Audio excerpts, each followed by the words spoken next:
Good morning. This is the second day of Pop-Kultur Nachwuchs. My name is Martin. I'm one of the two curators of the festival. And next to me are the Düsseldorf Düsterboys, half of them. It's Peter and Pedro. And they are also part of another group. And this is actually where I first met them or heard of them. They are also called International Music. And they've been regular guests at Pop-Kultur. They've played a show as International Music. They gave a workshop as International Music. We commissioned a work of them, which they performed last year. And this year they're performing under their other name, Düsseldorf Düsterboys, the Düsseldorf Düsterboys. So thank you very much for coming. The first thing I wanted to ask is for any group, I think, one of the most important things is to have a name. Yeah. It took us a while, although it's a very simple name, to come up with the title or with the name of the festival, Pop-Kultur. So I need to ask, because I think International Music, Düsseldorf Düsterboys as well, I still think International Music is one of the greatest group names there ever was. Thank you. Thank you. So how, and because it's also quite, in a way, it's meaningless, because when you Google it, there's no, I mean, I wouldn't even know what Google would. I mean, now they would, of course, lead to your that's website. Part of the beauty. Yeah, okay. That it's in a way meaningless and so meaningful also. Yeah. It's both. And is that how you came? How you had the idea? Or I think it's actually just the name that we could most identify with. So you had a list of names.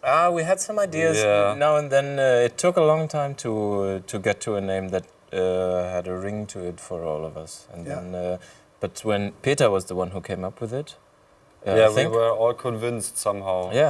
Immediately. I still remember the situation. Yeah. It was we were laughing first and then getting serious. Yes.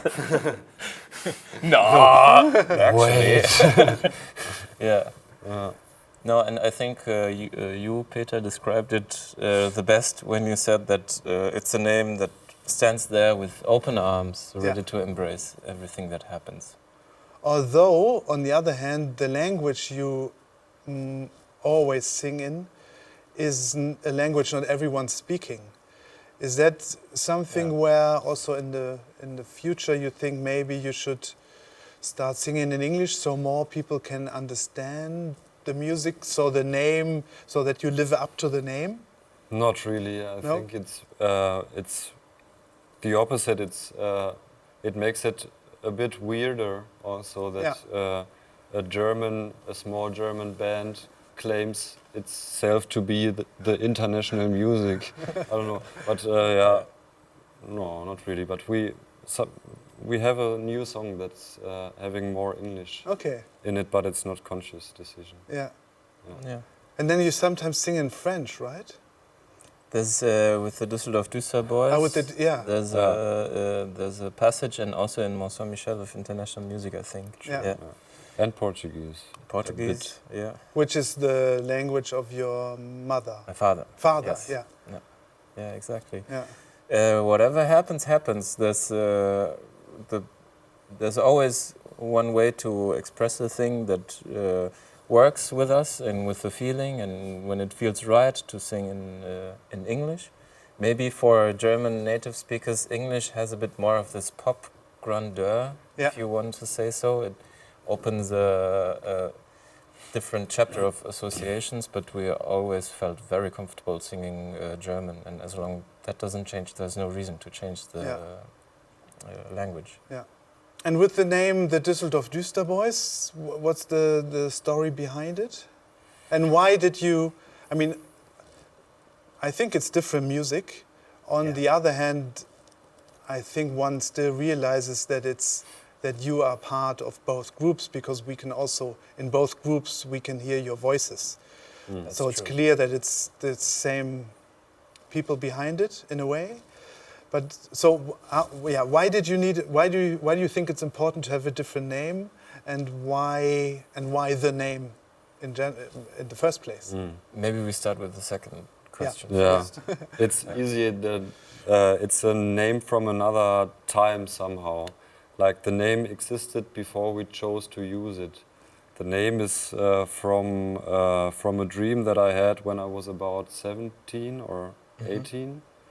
It's a dream where a good friend of ours and the drummer of our band at that time, he came to me in my dream and he proposed the Düsseldorf Düsterboys as our band name.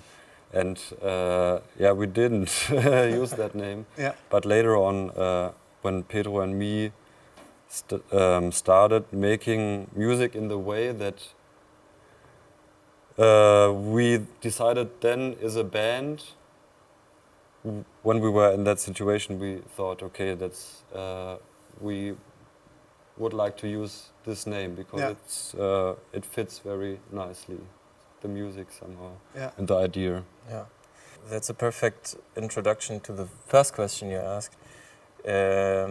The Düsseldorf Düsterboys, we were making music together as two in Essen at the start and a little bit before that too.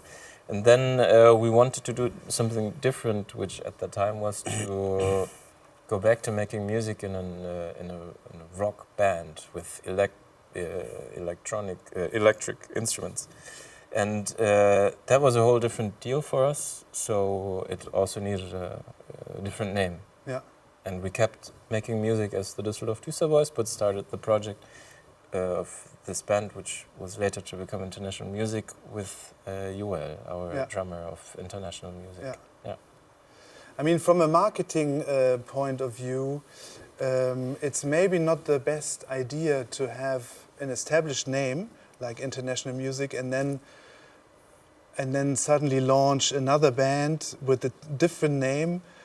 I'm thinking of one, Bernard Sumner from New Order. He once had a band called Electronic, which wasn't as successful as New Order, and I think part of it was because no one realized that it was also him. And then he had another band, Bad Lieutenant, which also no one really. I mean, Electronic was a bit more successful, but were there people around you who said it's a stupid idea? We need to stick with your established. You need to stick with the established brand. No, there was nothing. There was nothing established around when we made that decision, and we made it because it felt supernatural. Like as you said, the thing is, the Düsseldorf Düsterboys are kind of the older band, but released their first official album later than the other band. But all of these decisions were natural and at a time where we were just making music for ourselves, basically. Yeah. So there was no single thought of, is it clever to do that or not? Yeah. Yeah. And I think from a musician's point of view, it's better. I felt more free to do something different if it was international music that would produce the Düsseldorf Düsterboys kind of music. It would already have connotations out there, or I don't know. It's just a whole different deal for us. So it needs a different name, and it shouldn't be about who makes the music. It should be about the music that gets the attention. Yeah. When you wanted to get your music out, I mean, that's the story I read. You went to Staatsakt, which is the label of the music you release on, and you just knocked on the door, right? Mm-hmm. Which is... you rang the doorbell. You rang the doorbell. You rang the doorbell, which I think is rather unusual. I still get plenty of emails from people asking me for advice, how they can find a label. What's the best way to approach a label, and I would have never suggested to ring the bell, but you did, and Maurice, who runs Staatsakt, his reaction was he was positive.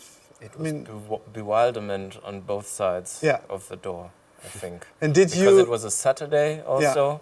He was. It was the only Saturday of the year that he was in the office. We were a little hungover, to be honest. Yeah. And it was a weird, but now that we think back of it, special situation, I think. Yeah. Well, did you bring him a tape or no, a CD? CD. Yes, wrapped up in a DIN A4 paper. Yeah. So it's not the right, not the right envelope. No. No. Yeah, it was a burned CD of the actually the first recordings we made with the Düsseldorf Düsterboys. We gave it to him. Yeah. And did you ever approach any other labels? No. No.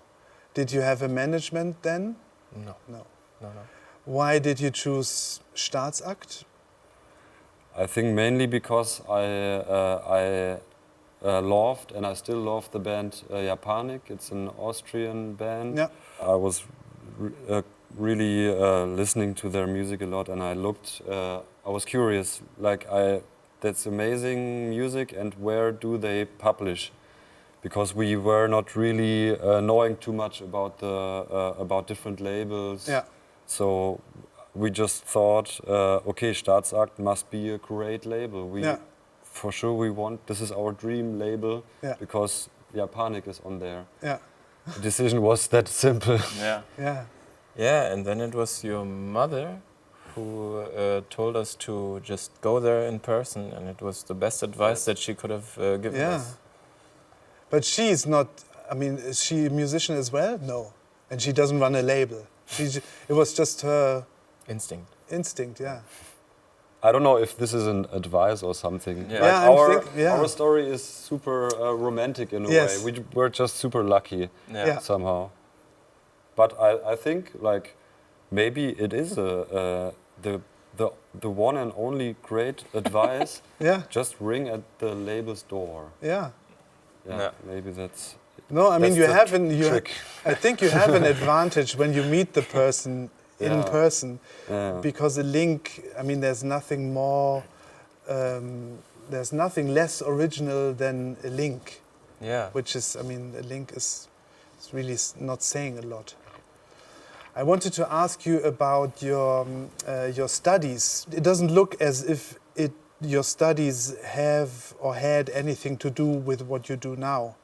So my question is, do you think the music studies helped you in any way in regards to international music and the Düsseldorf Düsterboys? Or was it just something that you did anyway because you were interested in it? I mean, in your case, it was composition and not composing pop music, but so-called Neue Musik, avant-garde music for classical instruments.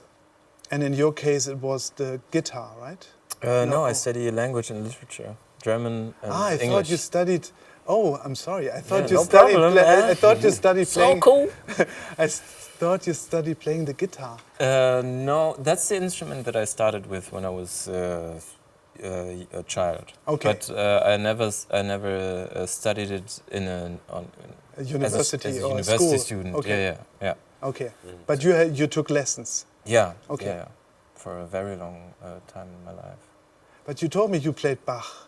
And, yeah. It was. I started young, and I was in a good music school. Yeah. And I had a very, very good teacher, which was very, or still is important to me. Yeah.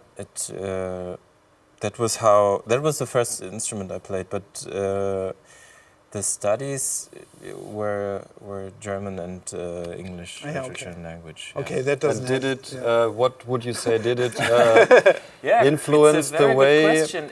I think that you make lyrics? I think in the other way around. I think since we've been making music together since we were 14, I think that had much more influence on the studies or the way that I studied literature than the other way around. I think making music formed my interests so much that it influenced the academic approach to the studies, which is a very open field. So you can choose which ways you want to go. So in English, for example, I studied beat literature a lot. Oh, okay. Which I think was an interest that I took in coming from a rock and roll background. Yeah. So I think it was more the other way around. I always perceived the instrumental studies as a institutionally approved way of spending very much time with an instrument. Yeah. So if I would have studied music, I wouldn't have had to explain why I spend so much time on the guitar. With the guitar, yeah. It would not be wasting Yeah. time or anything. Yeah. Which I didn't need to because we were starting to play concerts Yeah. and everything back then. Yeah. So I didn't need this university degree to talk about it. Yeah. In Peter's case, though, I would be very interested on his opinion. We never really talked about it personally. No? Oh, okay. Not really. Now's the time. Yeah. I think, I mean, it's very different musics. Yeah. And I was quite happy always to see it separately.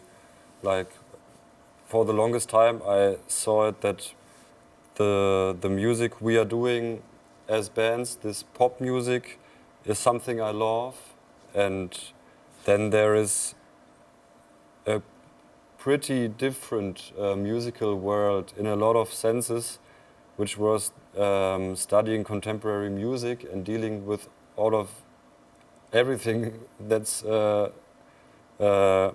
in this world. Yeah. And I mean, obviously, it's music, and you learn about music, and I think it's never separate.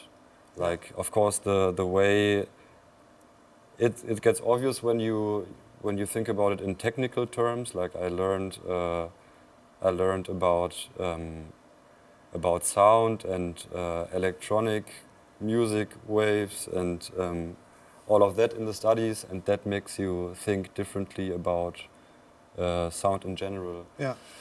Like, long story short, yes, it isn't separate from each other, and somehow now or lately I'm more interested in not really merging. Like, I don't want to make like contemporary pop music, but I think there is a lot of beauty in both worlds. That maybe there's some maybe, for example, an emotional beauty in pop music that I find quite rarely in the context of contemporary music, and I'm wondering why is that. And I'm thinking it's like, for me it's fun to think about that and to think about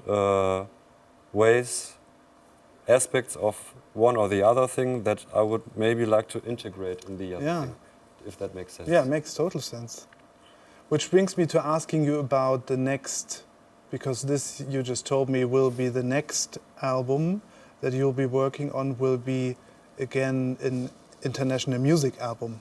Yeah, that's correct. And for Pop-Kultur Nachwuchs last year, I think the workshop you gave, it was also regarding the recording process. The recording process of the first album. Yeah, of the first album. Yeah. So what, I mean, now that you're here, you can't obviously work on the album now, but is there, what comes before you actually record an album? And and that's the first question I have. And the second question is the role of the producer, because you seem, and I think you are, quite capable musicians. Thank you. So why do you still need a producer, or what does a producer actually do? This is another question young musicians always ask me. Yeah. Do I need a label? Which label do I have to choose? And do I need, and I'll be asking you about management later, but the producer, what does he or she do? Especially when there's someone who actually knows what he is doing. So the first question, what's before the album? The songs. Yeah. Which you write, will you maybe write one tonight? Or are there certain... Probably not. Yeah. we have Can you feel a song coming? We have found the songwriting process changing. Just because we've been on the road so much that we don't spend so much time at home. Yeah. So before the first album, we had a lot of time in the rehearsal room and many months. I think like it must have been almost 2 years of time for songwriting, because there was no one asking for an album, because no one was interested in it. Yeah. And now, when we had a lot of time to have the ideas together in the rehearsal room, as we still do today, but then keep the ideas updated. The process now, being away so much, was a little more how do you say this? Compartmentalized? Yeah. We had periods that we were able to go into the rehearsal room, and then have ideas there. But then, if you have a long break, you spend a lot of time of the rehearsal remembering the ideas that you had. So what we've started now is try to finish songs also. I don't know if when we meet at home, and which is a new experience that we're by making. talking about it, or by playing it to by each other. recording it. By recording it, actually. Okay. To make like demos. Yeah. I mean, that's And even if they're really, it's you playing the guitar and you singing. Is that how a demo can sound? Yes, or there's a verse and a vague idea for a chorus, and then we would just record the verse. Yeah. and then the chorus. I think making demos is about, for us, is about getting clear of the material that we have, like getting it sorted. Yeah. This is what we have so far, and then we maybe listen to some records that are on our phone of last rehearsals, if we didn't forget a nice idea, and then we kind of piece together the music that we wrote over the months, which is a very helpful process to see it there. With other songs, it's completely different. There's a song called Der Ententraum, which the Duckling's Dream. Do you say that? Yeah. The Duckling's Dream. Yeah, sounds like Shakespeare. Yeah. That just came out. Everything. It's done. Yeah. It was there. So the core is still the same. We jam together. We make music together, and we when we have a good feeling about something, we use it. Yeah. Sometimes. And let's leave it at that. I think that's. And the producer then is someone who makes it even better. I think. Or, I mean, what kind of advice? What kind of advice do you need? I think I would say very generally the role of the producer depends very much on the music and the band. That's a broad statement, but I think it's very true that it can range from someone who presses record and sits back reading comics to someone meeting with the artists a month before, thinking about arrangements, like what atmosphere should this music have, songwriting and everything. And with us, it's probably like always a individual experience that we have, a very beautiful one, because we worked together with Olaf Opal for the first 2 albums we did with International Music and Düsterboys, and it was a very nice collaboration, both professionally and personally. And probably that's also important. Like in the best case scenario, the producer comes in, senses what he should do, and can support you. Yeah, I think that the next album we're also doing with Olaf, and his role also changed over time. I think in the first album we didn't know anything, and it was all very exciting. And then you didn't know anything in terms of, for example, the recording process, but also the whole question of what happens when we finished recording.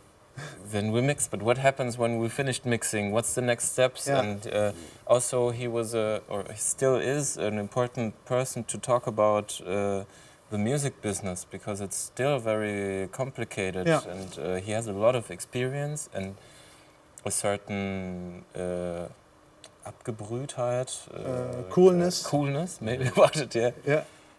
Which helps us. And he has, I think, what I mostly like about him is that he has a vision and he understands our sound, what we want to do, and he's a facilitator. He helps us do what we are already doing and get to the point that he anticipates where we want to get at and helps us getting there. Okay, that sounds great. Yeah, which, as Peter said, can vary. Sometimes it's just letting us do our thing. Yeah. And sometimes he's like, okay, no, let's take a break and continue tomorrow. Yeah. Or maybe play the chorus 10 times as long or something like this. Yeah. And with management, does your management have an influence on the music as well? Or is the management only, is it more important for managing other aspects of your groups, which is touring, speaking to your agent, making sure that deals, whatever deals you do, are good? I think contracts is a big thing in deals, but also emails, I don't know, like structural stuff. Yeah. And also we get along very, very well with them, and I think that they know better what we will do in 2 years right now than we do. Yeah. Ideally. Yeah, or they can imagine other things because they are also professionals. Yeah. Like we are not professionals in the music business. Yeah. They are, so they can advise us. Yeah. And they maybe also can advise us from an economical perspective. They can tell us that I don't know, this is a good festival, pays good money, you should play there. And then we say no. Or yes. Yeah. Like sometimes it's also their role, I feel, to give us the more this economic view. But not only that, that sounds a bit too limited. Yeah. It helps with a lot of things that we would be overwhelmed with and undereducated. Yeah, that's a good statement about management, I think. Yeah. Because some groups that I meet, they have a manager, although they haven't released anything yet. And I often think it's maybe slightly too early. You didn't have a manager from day one on, that's right? true. Actually, Maurice of Staatsakt helped us a lot, and he still helps us. And I think that this is also a thing. The roles are never so clear. And it's not like it's not that everyone needs to have a manager. Yeah. I think it's also really individual.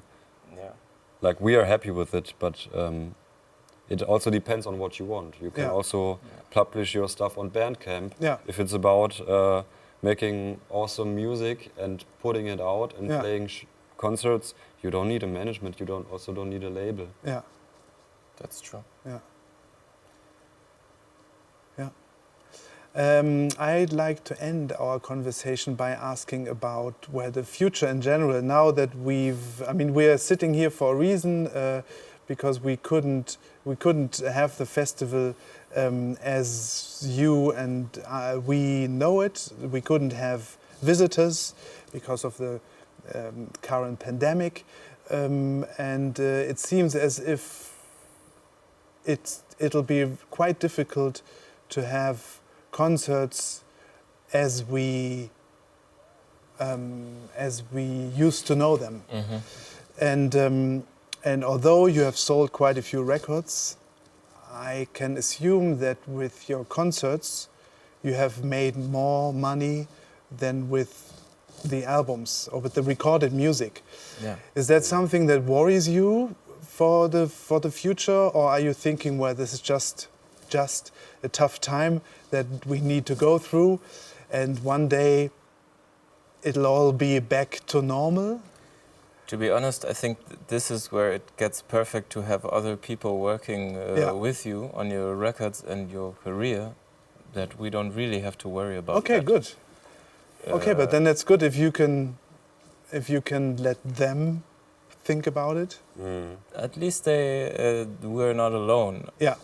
And I mean, it's a bit hard to tell because no one really knows exactly what will happen when.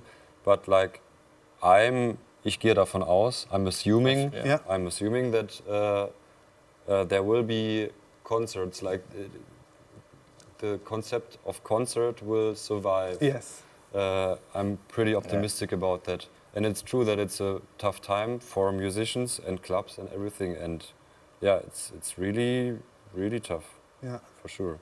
But I think we will look back and we will say like, what the fuck? Yeah. Yeah, but everything will be fine. Yeah. And anyway, we will always find a way to make interesting things happen. Yeah. I think. And do you see, I mean, yeah, sorry. no, I was just thinking, and there, like, it's kind of cool to see that there's also funding happening. Like suddenly the government sees that that it has to give artists money. If it's enough and if it's appropriate, the way, like the general way how the situation is being handled is another question. I don't want to answer that now. Yeah. But like, it's not an easy question. You will, like, everyone has to figure out how to do his or her best. Yeah.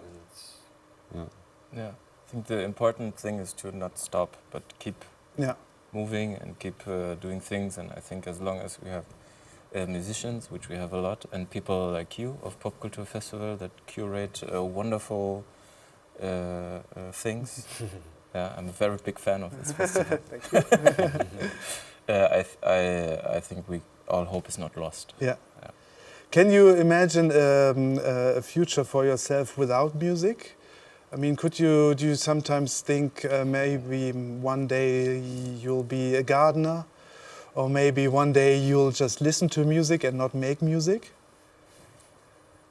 I mean, it's maybe a weird question because you're only in your late 20s. Yeah. And it's maybe too early to start thinking about it, but... would be a quite abrupt, or like, I wonder what would happen. Yes. Like, I don't, it could happen.